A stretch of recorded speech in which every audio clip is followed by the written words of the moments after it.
नमस्कार जय जगन्नाथ। आज आसलु आमर किसी फर्म थिला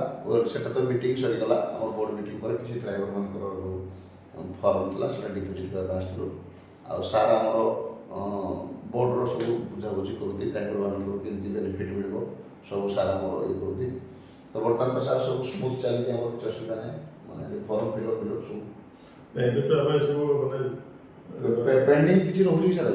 ପେଣ୍ଡିଂ ବୋଇଲେ ଏସବୁ ଜିନିଷ କଣ୍ଟିନ୍ୟୁଅସ୍ ଜିନିଷ ମାନେ ଆଜି ଆସିଥିବ କାଲି ଆସିଥିବ ଏବଂ ତାକୁ ଡିସ୍ପୋଜ୍ ହେଉଥିବ କଣ୍ଟିନ୍ୟୁଅସ୍ ଏଇଟା ଶେଷ ହେଇଗଲା ବୋଲି ତ କିଛି ନାହିଁ ଶେଷ ନାହିଁ केवल शेष होगा ଆପଣମାନେ ଆସୁଥିବେ ଫର୍ମ ଆସୁଥିବ ଭେରିଫିକେସନ୍ ଚାଲିଥିବ ଟଙ୍କା ଦିଆ ଚାଲିଥିବ ଯେଉଁମାନେ ବେନିଫିସିଆରୀ ତାଙ୍କୁ ଦିଆ ଚାଲିଥିବ ତ ଶେଷ ନାହିଁ କିନ୍ତୁ ଆମେ କେତେ ଶୀଘ୍ର ଆମେ ଡିସ୍ପୋଜ୍ କରିପାରିବା କେତେ ଶୀଘ୍ର ଯେ ବେନିଫିସିଆରୀ ପଇସା ପାଇବ ସେଇଟା ହେଉଛି ଆମ ଲକ୍ଷ୍ୟ ଯେତେ ଶୀଘ୍ର କରିବ तो आगो भला पेंडिंग तो नहीं ना ପେଣ୍ଡିଂ କମି ଯାଉଛି ପେଣ୍ଡିଂ କମି ଯାଉଛି ଆମର କଟକର ବିଲକୁଲ ମିଳି ନଥିଲା ଏବେ ସବୁ ମିଳିଗଲା। ସେଇଟା କ'ଣ ଆମର ପାର୍ସୋନାଲି ଟ୍ରାନ୍ସପୋର୍ଟ କମିଶନରଙ୍କର ଯେଉଁ ଉଦ୍ୟମ ବଳରେ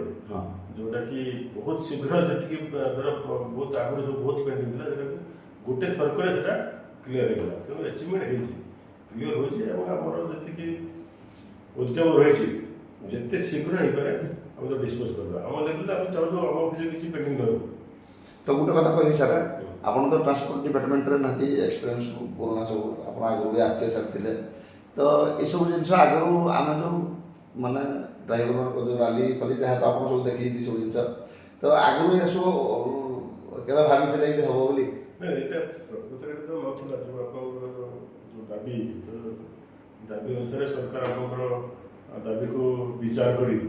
बोर्ड गठन करे এবং তারপরে অর্থ ব্যবস্থা করে এবং বেনিফিସିଆରୀ ପଇସା ପାଉଛନ୍ତି ଆକ୍ଚୁଆଲି ଆପଣଙ୍କର ଡ୍ରାଇଭର ଯେଉଁ ସେକ୍ସନଟା ସେଇଟା ଆଗରୁ ନଥିଲା ଆଉ ଅଲଗା ସେକ୍ଟରରେ କେବଳ ଅଟୋ ଥିଲା ବାକି ଡ୍ରାଇଭର ନଥିଲା ତେଣୁ ଆପଣଙ୍କର ରାଜ୍ୟ ଦାବି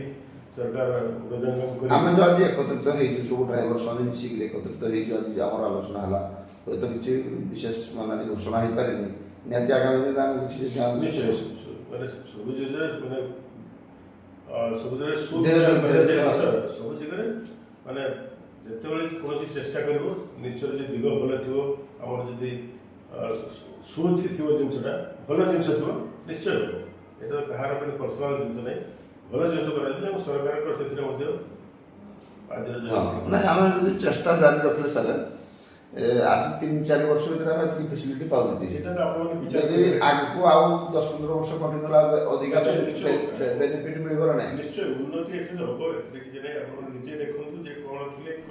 ବର୍ଷେ ଦେଢ଼ ଭିତରେ କେଉଁ ଜାଗାରେ ପହଞ୍ଚିଛନ୍ତି କେତେ ଲୋକ ପଇସା ପାଇଛନ୍ତି କେତେ ଆବେଦନ କରିଛନ୍ତି ଯେଉଁଟାକି ଆପଣଙ୍କର ଆଗରୁ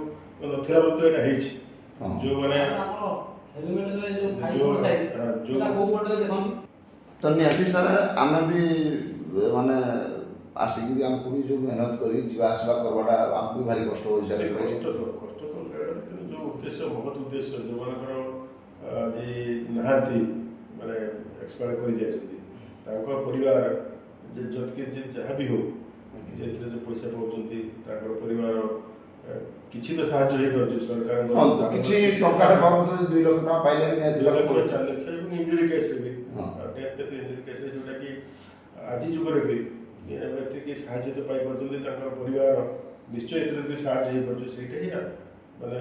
ये आपंकर बोर्डर एक बड़ दिग और एटा सकारात्मक दिग अच्छे क्या साहाय्य कर जो मनोवृत्ति आपंकर अच्छी सरकार से सहयोग कर निश्चय धन्यवाद देवा आप जो मैंने नहांती विशेषकर जो उपकार किए पाँच जी नहांती ताको परिवार हाँ जे डेथ करवा ताको परिवार को साहा वर्ष के नहांती नहीं ताको पिला को जो आप दउछंती सरकार दउछंती जहाँ भी हो ताହାର तुलना नहीं हाँ कम बेसी जिनसा तो जहाँ आम एकत्रित रही आउ भी बजेट सार बढ़ी बड़ा ये सब तो लिमिट नहीं कौन केतुर जाइपारे केते प्रकार होइपारे सरकार को तो जहाँ भी मनोवृत्ति रही जानते सब केमती सुदिवारे महत्वाकांक्षी सब आशा रही साहाय्य कर मनोवृत्ति रही सी तो आप उपलब्धि कर एत बड़े आसपार क्या किसी करते ताठू भल जिन किसी नहीं आशा कर भल कम कर उपकार कर लोक उपकार ड्राइवर मझे मझे कहते नहीं गले खाई गले ये गले से बहुत प्रकार कथा कहते जोटा मनोबलटा भांगी दूसरे एमती इच्छा लागे आमको सारे आम कर माने सब काम कर ड्राइवर मैंने कहीं कहबे आगे कहीं करूँ आम ଆମେ ବି ନିଜ ଡ୍ୟୁଟି କରି ଚଳାଇବା ପାଇଁ ଚାହୁଁଛୁ ତ ଇଚ୍ଛା ହଉନି ତ ମାନେ ନିଜକୁ ଆମକୁ ଖରାପ ଲାଗୁଛି କିଛି ବିରୋଧୀ ଲୋକ ବିରୋଧୀ ଏମିତି କରିଦେଲେ ସେ କରିଦେଲେ ଏ କରିଦେଲେ ବହୁତ ପ୍ରକାର କଥା କୁହନ୍ତି କିନ୍ତୁ ସେଥିରେ ମୁଁ ବୁଝୁନି କିନ୍ତୁ ମହତ ଯୋଉଠି କାମ କରିଥିବେ ସେଥିରେ ନିଶ୍ଚୟ ନିଜର ଗୋଟେ ମନୋଭାବରେ ଆସିବା କଥା ଯେ ଏଥିରେ ମୁଁ ପରୋପକାର କରୁଛି ନା ନିଜେ ଆମେ ସାଟିସ୍ଫାଇ ଅଛୁ ଯେ ଆମେ ଲିଡରକୁ ଡ୍ରାଇଭର ହେଇଛୁ ତାଙ୍କ ପାଇଁ କାମ କରୁଛୁ ସେଥିପାଇଁ ଆମେ ନିଜେ ଖୁସି ଅନୁଭବ କରୁଛୁ କିନ୍ତୁ କିଛି ଡ୍ରାଇଭର ମାନଙ୍କର ଯୋଉ ବିରୋଧୀ ମାନଙ୍କର ଆଚାର ଆଚରଣକୁ ନେଇ ଗୋଟେ ମନୋବଳ ହୋଇଯାଏ ସେଥିପାଇଁ ବେଶୀ ଖୁସି ହୁଏ କିନ୍ତୁ ମହତ ଉଦ୍ଦେଶ୍ୟ ଯେତେବେଳେ ଥାଏ ଆଜ୍ଞା ତା ପାଇଁ ମାନେ ସେଥିରେ ଏତେ କିଛି ନିଜକୁ ନିଜ ଭାବିବା କଥା ନୁହେଁ ମୋର ମହତ ଉଦ୍ଦେଶ୍ୟ ହେଉଛି ପରୋପକାର ପରୋପକାର ହେଉଛି ମହତ ଉଦ୍ଦେଶ୍ୟ ସେଥିରେ ଆଉ କିଛି ନିଜକୁ ଖରାପ ଭାବିବାର ରହିବା ଉଚିତ ନୁହେଁ କାହିଁକିନା ସେବା ମନୋବୃତ୍ତି ତ ବଡ଼ ଜିନିଷ କିଛି ନାହିଁ ଠିକ୍ ଅଛି ଆମେ ଚାଲିଛୁ କେତେ ବର୍ଷ କରିପାରୁ ନିହାତି ଯଦି ଆମେ ସବୁ ଡ୍ରାଇଭର ମାନେ ଏକତ୍ରିତ ହୋଇ ରହିଲେ ସଂଗଠନ ରହିଲେ ଆଗାମୀ ଦିନରେ ବେନିଫିଟ୍ ବି ଧୀରେ ଧୀରେ ମାନେ ଇଏ ହେବ ଆଉ ଆଜିର ଯେଉଁ ମିଟିଂ ଥିଲା ସେ ମିଟିଂରେ ତ ନିହାତି ଆମର ମାନେ ବୋର୍ଡ଼ ମିଟିଂଟା ହିଁ ସକ୍ସେସ୍ ହେଇଛି କିନ୍ତୁ ଆମର ଯେଉଁ ଦାବି ଉପରେ ଯେଉଁଟାକି 60 ବର୍ଷ ପରେ ଆମେ ଭତ୍ତାର ପାଇଁ କି ରୋଡ଼ ପାର୍କିଂ ପାଇଁ ସେଗୁଡ଼ାକ ଆମର ଯାହା ଆମ ସରକାରକୁ ସମ୍ଭବ ସେଟା ନେକ୍ସଟ କଥା ହେବ କିନ୍ତୁ ବୋର୍ଡ଼ ମିଟିଂରେ ଯାହା ହେଲା ଠିକ୍ ଠାକ୍ ଆମର ଗୋଟେ ବିଚାର ଆଲୋଚନା ହେଇଛି ବୋର୍ଡ଼ ମିଟିଂଟା ଆଉ ବୋର୍ଡ଼ ମିଟିଂ ସାରିଥିଲା ସାର୍ଙ୍କ ସାଙ୍ଗେ ଆସିଥିଲେ ବସିଥିଲି କିଛି ଫର୍ମ ଡିପୋଜିଟ୍ ଦେଲେ ଆଉ ନିହାତି ସାର୍ଙ୍କୁ ବହୁତ ବହୁତ ଧନ୍ୟବାଦ ସାର୍ ଆମ ପାଇଁ କାମ କରୁଛନ୍ତି ଟ୍ରାନ୍ସପୋର୍ଟ କମିଶନର ସାର୍ ଆମ ପାଇଁ କାମ କରୁଛି ଆଉ ଆମର ଟ୍ରାନ୍ସପୋର୍ଟ ସେକ୍ରେଟାରୀ ଯେଉଁ ସାର୍ ମ୍ୟାଡ଼ାମ୍ ସେକ୍ରେଟାରୀ ପ୍ରିନ୍ସିପାଲ ସେ ବି ଆମ ପାଇଁ ଷ୍ଟ୍ରାଟେଜି ଅଛନ୍ତି ମ୍ୟାଡ଼ାମ୍ ସବୁ ସହଯୋଗ କରୁଛି ଟ୍ରାନ୍ସପୋର୍ଟ ଡିପାର୍ଟମେଣ୍ଟର ଯେଉଁ କର୍ମଚାରୀ ସମସ୍ତଙ୍କୁ ଆମ ସଂଘ ତରଫରୁ ଆମେ ଧନ୍ୟବାଦ ଦେବା ଆଉ ଆଗାମୀ ଦିନରେ ଆମେ ଯଦି ଏକତ୍ରିତ ରହିଲେ ଆଉ କିଛି ଆମେ ବେନିଫିଟ୍ ପାଇପାରିବା ଆଉ ଯେଉଁଟା ଆମର ଦାବି ଅଛି ସେଟା ତ ଆମର ସରକାରଙ୍କ ସହିତ ଆମ ସଂଗଠନର କଥା ସେଟା ଅଫିସିଆଲି କିଛି ନାହିଁ ଏଥିରେ ଖାଲି ଆମେ କିଛି ଯୋଡ଼ିବାକୁ ଚାହୁଁଛୁ ଯେ ଆମେ ଯାହା ଚିନ୍ତା କରୁଛୁ ଯେଉଁ